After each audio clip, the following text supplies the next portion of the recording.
All right, everyone, let's talk about something that I feel like nobody talks about ever. My name's Luke.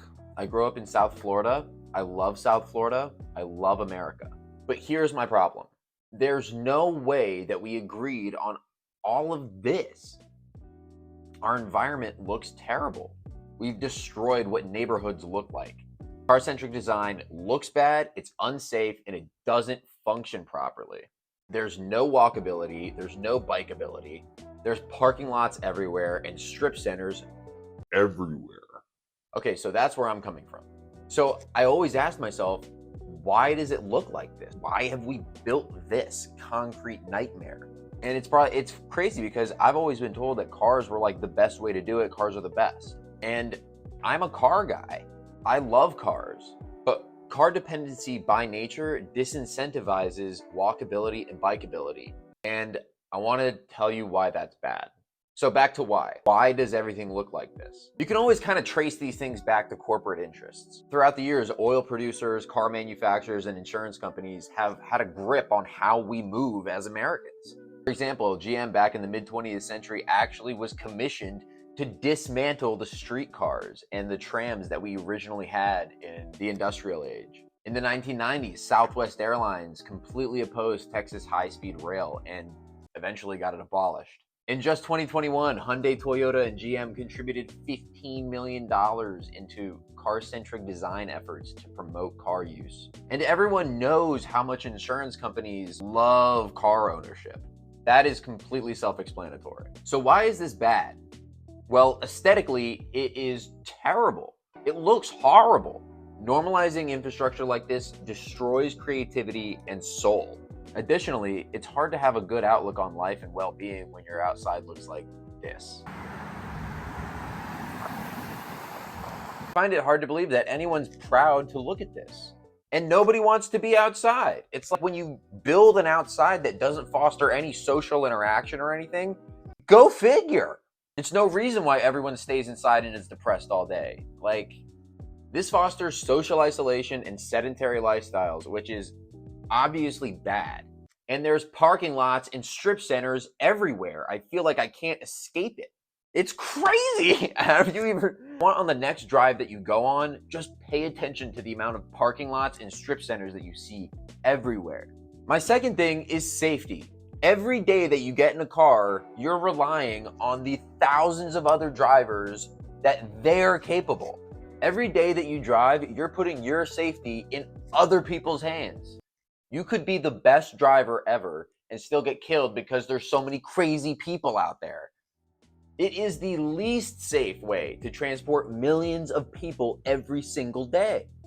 In 2022, there was over 43,000 deaths.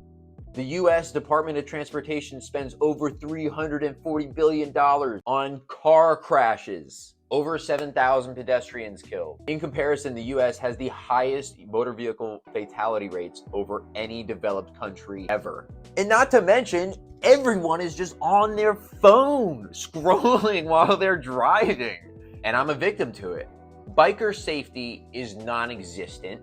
All they do is just paint. And then when they don't have room for a green sliver of paint, they just paint a bicycle on the entire lane, which is basically saying, die, go die.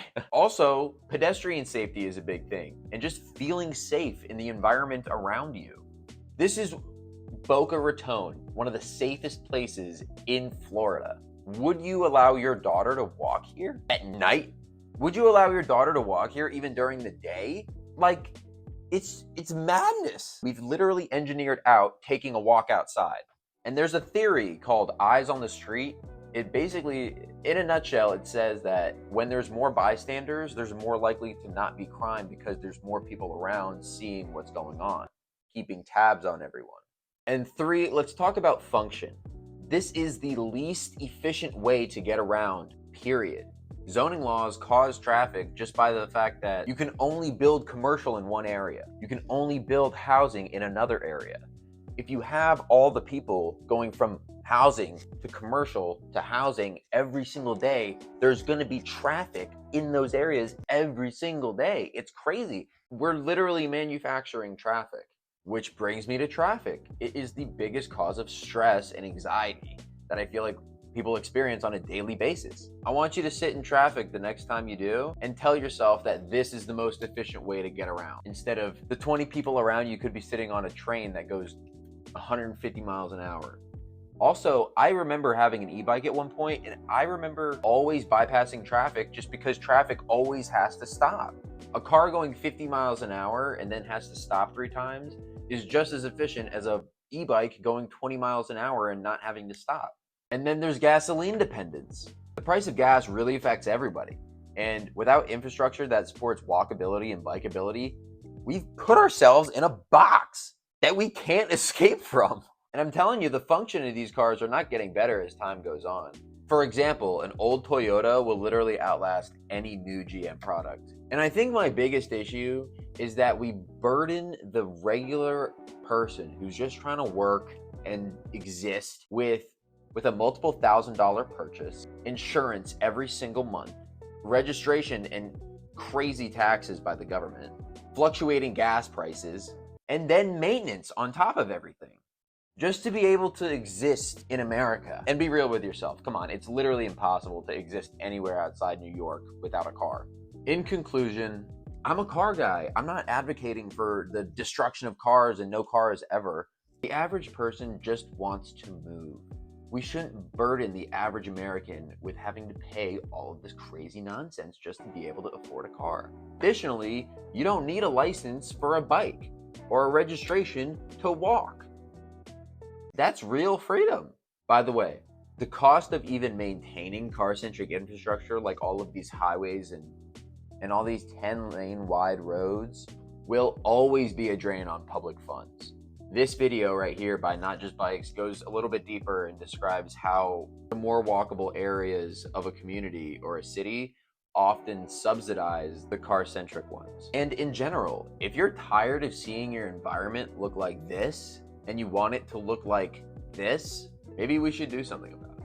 All right, that's all for today. All right, everybody, thanks for watching. Like, share, and subscribe because